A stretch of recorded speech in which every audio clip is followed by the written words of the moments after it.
KIA ကကျွန်တော်တို့မဆောင်ရရက်ဆက်တယ်ဆိုတာဒီလိုကြားတယ်ဆက်စပ်နေကြတာကျွန်တော်ကောင်းကောင်းခံရတယ်ကောင်းကောင်းစင်တော့ဒီပါ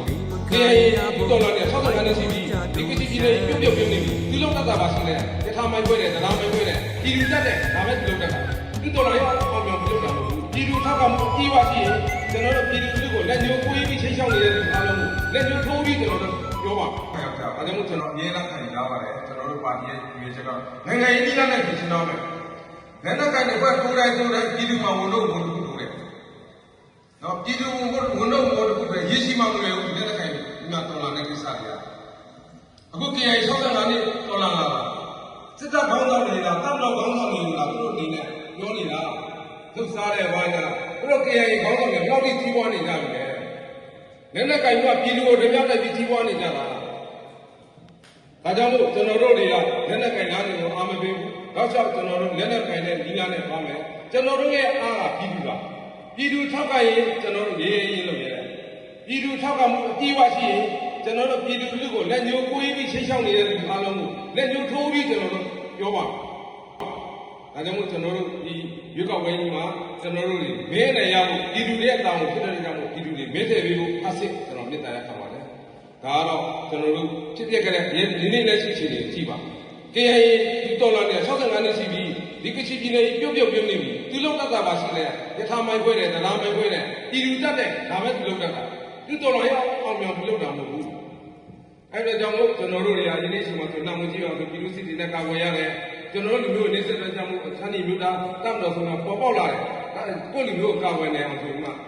ဒါလည်းအဟံဒါတစ်ခုတော့ဖြစ်တယ်ဒါပေမဲ့ကျွန်တော်နိုင်ငံရေးစကားပြောဖို့တက်တော့ထောက်ပံ့ကောင်းတစ်ခုတော့ဖြစ်လာတယ်ဆိုတာကိုလည်းကျွန်တော်အနေနဲ့ပြောလိုပါတယ်ကိုယ့်လူသားတွေဒီတစ်ချိန်မှာ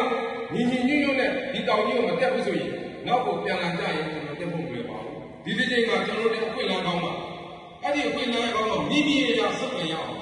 နော်မိမိရဲ့ဆုတ်ပြန်ရအောင်ကျွန်တော်တို့ပြည်သူနဲ့ကျွန်တော်တို့ကတရားနဲ့ညီလွှားကြရအောင်ပါဘာပဲဖြစ်ဖြစ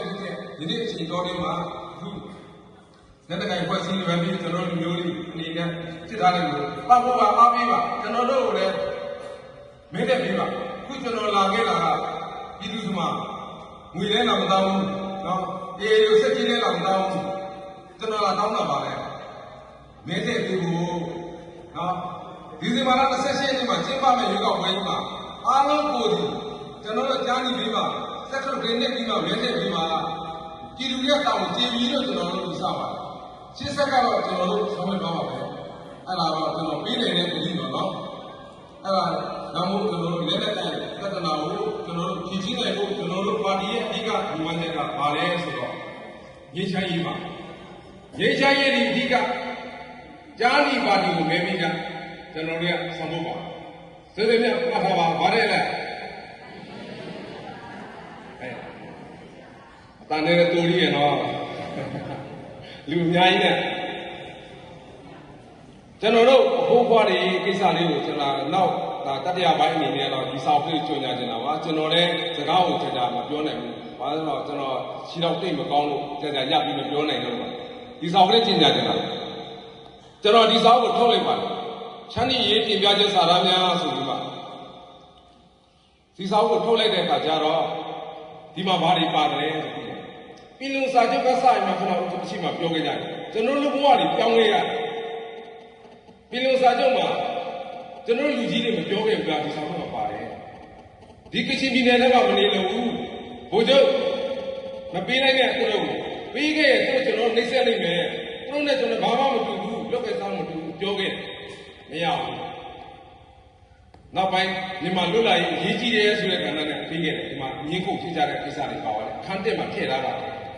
်ကျွန်တော်လူကြီးတွေတောင်းကြည့်ခဲ့ကြတယ်ပြောခဲ့တယ်မနိုင်လို့လားနော်အဲ့ဒါကြောင့်ကျွန်တော်တို့လက်ထက်ကြရင်သမိုင်းတောင်းကြည့်အောင်ပြန်လဲထားဆောင်ကြရအောင်နော်ခန်းထဲမှာကျွန်တော်ဗာထည့်ထားတယ်ဆိုတော့အခန်းထဲမှာတော့ကျွန်တော်တို့1994ခုနှစ်ကွက်စီအုပ်ချုပ်ပုံအခြေခံဥပဒေရေးဆွဲစဉ်မှာကျွန်တော်တို့ရဲ့ချမ်းပြည်မြို့သားခေါင်းဆောင်ကြီးဗိုလ်ထွန်းရင်ရဲ့ပြင်ပြတဲ့စာတမ်းမြေလချမ်းပြည်နယ်ကချမ်းပြည်နယ်တောင်းဖို့ပြင်ပြတဲ့စာတမ်းတွေပါပါတယ်။နောက်ဟိုကလေးကပြင်တဲ့စာတမ်းတွေပါပါတယ်။မန္တလေးတက်ကကျွန်တော်တို့လူငယ်တွေချမ်းကျောင်းသားတွေပြင်တဲ့စာတမ်းတွေပါပါတယ်။မိုးကမဥကျော်ကြီးတို့ပြင်တဲ့စာတမ်းတွေပါပါတယ်။ အဲ့ဒီခန်းထဲမှာထည့်သွင်းလာပါတယ်ကျွန်တော်ရေးတာမဟုတ်ဘူးနော်အထက်ကြီးတွေရေးခဲ့တဲ့ကိစ္စကိုကျွန်တော်မှတ်တမ်းတင်ထားတာအဲ့ဒီထဲမှာနေလည်း KIA ကကျွန်တော်တို့ဘယ်တော့ထိရက်ဆက်တယ်ဆိုတာလူကြီးတွေရေးပြလာတယ်အဆက်ဆက်လေးဆက်ခဲ့တာကျွန်တော်ခေါင်းမခံရတဲ့90%ကျော်ပြီနောက်ကျွန်တော်တို့ခါတော့မှာဘာဖြစ်လာလဲဆိုတဲ့အခါကျတော့အခု2008စီကောင်မှုတွေရေးဆွဲစီမှာကျွန်တော်တင်ပြခဲ့တဲ့စာသားတွေဒီနေ့တင်ရေးကိစ္စတွေလူကြီးတွေဒီနေ့တင်ရေးကိုဒီဇိုင်းတော့မှဘာကြောင့်ပြောနေရတာလဲကျွန်တော်ခဏလေးဒီစာအုပ်ကြောင့်ပြောရင်ကျွန်တော်ပြန်ပြောပါမယ်လူကြီးတွေအနေနဲ့ဒီဇိုင်းတော့မှပြောနေရတယ်ဒီ KIA အကြောင်းဖြစ်တယ်အဲ့ဒါနော်ဘာလို့တင်ပြကြလဲဆိုကြတယ်ဒါပေမဲ့မရပါဘူးမရပေမဲ့လည်းမှတ်တမ်းကြံလာတယ်အခန်းလေးမှာကြတော့ကျွန်တော်တို့21ရာစုပြည်လုံးမှာကျွန်တော်ကိုယ်တိုင်ချမ်းနီပြည်နယ်တင်ပြတဲ့စာသားတွေရေးထားပါတယ်နော်အဲ့ဒါကိုမွန်းကြီးကတင်ပြတဲ့စာသားဘုံဘဝတင်ပြတဲ့အားလုံးစုပေါင်းပြီးမှဒီစာအုပ်ကိုထုတ်ထားတာဖြစ်ပါတယ်ဒီစာအုပ်ကိုထုတ်ပြီးမှကပထမဦးဆုံးချမ်းနီရင်းနဲ့ပတ်သက်ပြီးတော့တရားဝင်ထုတ်ထားတဲ့စာအုပ်ဖြစ်ပါတယ်စာပေခွင့်ပြုချက်နဲ့ထုတ်ထားတာနိုင်ငံတကာတာရုံးကိုဝေထားတယ်နိုင်ငံရေးပါတီတွေအားလုံးကိုကျွန်တော်ဝေထားပါတယ်အခု NCA စနစ်ကြီးခန်းသားမှာမီဒီယာရစားအကုန်တောင်းပြီးပါတယ်ဘာကြောင့်ကျွန်တော်တောင်းကြရလဲကျွန်တော်လူမျိုးကို KIA တွေဘယ်လောက်နှိမ့်ဆက်တယ်ဆိုတာဒီစမှာပါတာဘူးကကျွန်တော်ရေးတာမဟုတ်ဘူးအဲ့ခါကျတော့သူတို့တီတော့ရင်သူတို့တာဝန်နေအောင်လို့ဒါကြောင့်မို့ဒီဆောင်လေးဖတ်ပြီးတဲ့အခါကျတော့ကျွန်တော်တို့အမေရိကန်တာရုံးကလည်းကျွန်တော်တွေ့နေတယ်လမ်းပေါ်လာတယ်ဂျပန်ကလည်းတွေ့နေတယ်နော် UK ကလည်းတွေ့နေတယ်အိန္ဒိယလည်းတွေ့နေတယ်အဲ့ဒီနိုင်ငံကြီးတွေကိုဒီအကြောင်းတွေပြောဖို့ပြောရမယ်ကျွန်တော်တို့နှိမ့်ဆက်ခံနေရတာကဗမာပြည်ပါတော့မသိဘူးနိုင်ငံတကာဆိုရတယ်ယနေ့ကဘာစသည်ဒီဆောင်ကြောင့်မို့ဒါကြောင့်မို့ကျွန်တော်တို့အမြဲတမ်းခံယူသွားပါတယ်ဒါတော့ပဲကလောင်သွားဖြစ်တယ်ကလောင်ကောင်းကိုမြန်မြန်ကြီးနဲ့ကျွန်တော်ယူရမယ်နော်အဲ့ဒါလေးတစ်ချက်ကျွန်တော်အဲ့ဒါလေးကိုလည်းကျွန်တော်ပြောချင်ပါတယ်ဒါတော့စာအုပ်ကျင်ညာတာပါနော်တို့အမျိုးရှာနေဂုံမငယ်ဖို့အတွက်ရှေ့ဆုံးကရသည်မိမခိုင်ရဖို့ဝိုင်းဝန်းကြတို့ရှမ်း